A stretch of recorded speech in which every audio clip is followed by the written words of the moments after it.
প্রত্যেকদিন সকালবেলা প্রত্যেকজন বান্দার ঘরের মধ্যে আল্লাহর পক্ষ থেকে নিয়ামত নিয়ে রহমতের ফেরেশতারা আসে, এসে ঘরের সামনে দরজায় দাঁড়িয়ে থাকে, রবের হুকুম মোতাবেক অপেক্ষা করতে থাকে। কিন্তু আপনি আমি তো ঘুমের মধ্যে নাক ডেকে ডেকে সময় পার করে দিচ্ছি। নির্দিষ্ট সময় থাকার পরে সে ফেরেশতা রবকে বলে, ইয়া রব, কার জন্য তুমি রহমত পাঠাইলা সে তো রহমত নিতে আগ্রহ দেখাচ্ছে না, কার জন্য তুমি দয়া করে নিয়ামত পাঠালা সে তো নিয়ামত নিতেও রাজি না, ঘরের দরজাটা পর্যন্ত খুলতেছে না, ঘরের দরজা পর্যন্ত খুলছে না, সে লাপের মধ্যে শুয়ে আছে, সেই রকম বিছনায় শুয়ে আছে, আজানটা দিয়ে তাকে তুমি স্মরণ করে দিয়েছো সে ভুলে যাবে বলে, তারপরও সে আসতেছে না। রব বলে যে একটু অপেক্ষা কর, আমার বান্দা হয়তো আসতে পারে, একটু অপেক্ষা কর, আমার বান্দা হয়তো আসতে পারে। ফেরেশতা দাঁড়িয়ে থাকে, আসার তো কোনো খবর নেই। নির্দিষ্ট সীমা পার হওয়ার পর ফেরেশতা বলে, আল্লাহ এই নিয়ামত রহমত নিয়ে আমি এখন কি করব?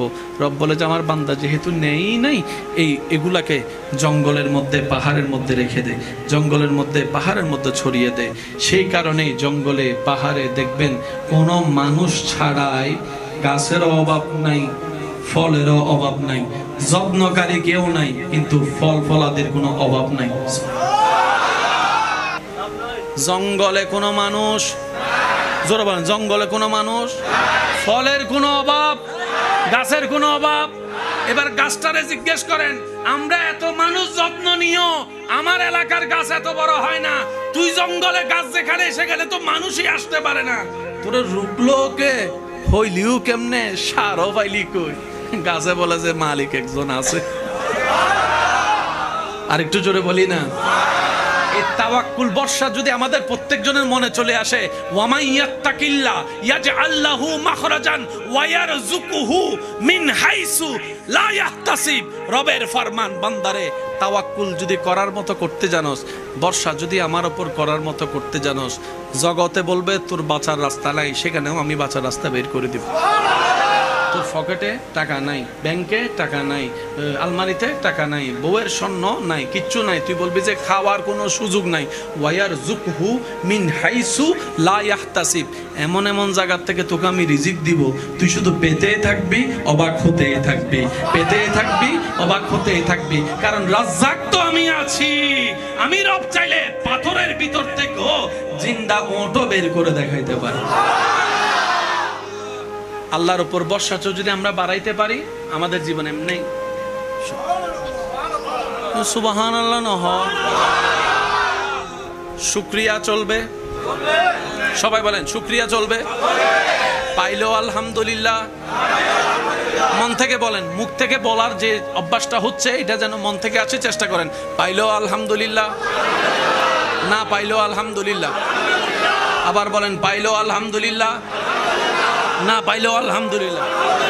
আল্লাহ দিলেও আলহামদুলিল্লাহ, আল্লাহ না দিলেও আলহামদুলিল্লাহ।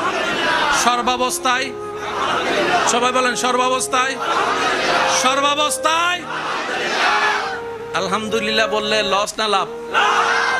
যারা লাভ চায় তারা আলহামদুলিল্লাহ বলার চেষ্টা করব ইনশাআল্লাহ। দ্বিতীয় নম্বর, হাঁটতে বসতে শুইতে হাঁটতে যখনই পারি ইস্তেগফার, ইস্তেগফার, ইস্তেগফার। যদি সেটা কোনোভাবে সম্ভব না হয়, অন্তত ঘুমানোর আগে 5 মিনিট আগে